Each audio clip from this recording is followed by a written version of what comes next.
González. ¿Qué sigue, abogado Francisco Burgoa? ¿Cómo está, abogado? Qué gusto saludarle. Buenas tardes.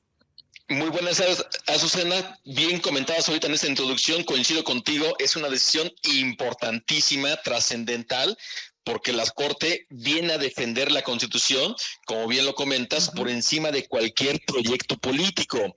¿Qué sigue? Pues bueno, por una parte, esperar a que la sentencia salga, como se conoce técnicamente, del engrose, es decir, conocer ya la sentencia definitiva y que sea notificada al Congreso de la Unión. En ese momento surtirá sus efectos en cuanto a la invalidez de esta transferencia de la Guardia Nacional a la Secretaría de la Defensa Nacional.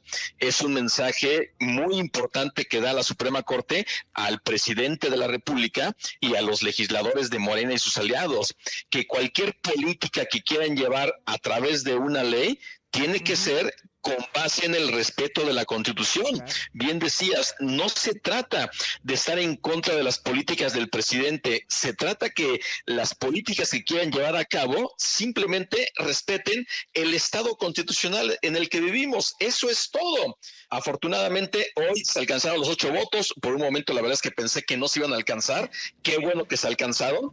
Y afortunadamente, hoy podemos decir que tenemos un tribunal constitucional y esperemos que ese sea el camino de los demás asuntos que van a venir, que hay muchos polémicos que indudablemente tendrán que discutir y resolver. Bien, abogado. Ahora, para fines prácticos, digamos, ¿cómo va a suceder esto? Es decir, ¿quién tiene que tomar la decisión? ¿Se hace un nombramiento público? ¿Cómo funciona? Es decir, ¿cómo se tiene la certeza, pues, de que la Secretaría de la Defensa Nacional no estará a cargo de la Guardia Nacional en ninguno de los sentidos, después del fallo de la Corte?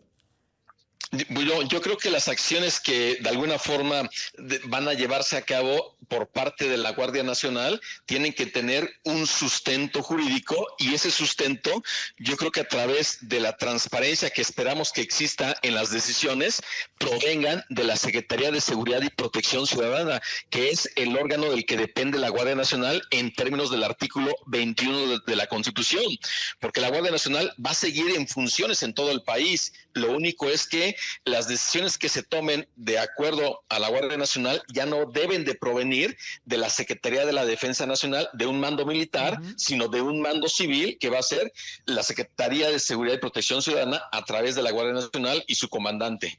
Oiga, abogado, ¿y qué pasa con la integración de la Guardia Nacional? Es decir, hay otros mandos que son militares, incluso 6 de cada 10 o 7 de cada 10 elementos de la Guardia Nacional son militares. ¿Qué pasa con eso? ¿Decidió algo la Corte?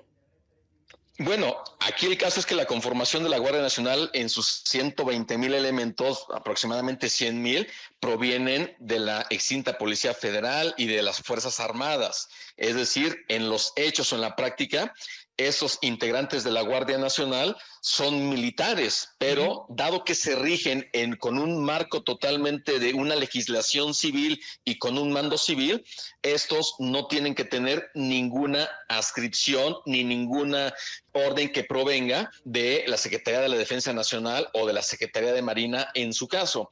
De ahí que es lo que podemos nosotros identificar. No tiene por qué haber ninguna injerencia directa de la Sedena. Si es que la hay, estoy seguro que nos vamos a enterar, y pues también veremos que el presidente de la República, aunque se enoje, cumpla con la Constitución, que es su deber. Bueno, pues ya veremos mañana, ya veremos qué dice. Ya había adelantado que si la inseguridad empeora, entonces va a ser culpa de los ministros, y que si lo infiltra el narcotráfico, pues va a ser culpa de los ministros. Bueno, ya veremos qué dice mañana. Abogado, gracias como siempre. Al contrario, el agradecido soy yo, Susana. Muy buenas tardes. Gracias, el abogado Francisco.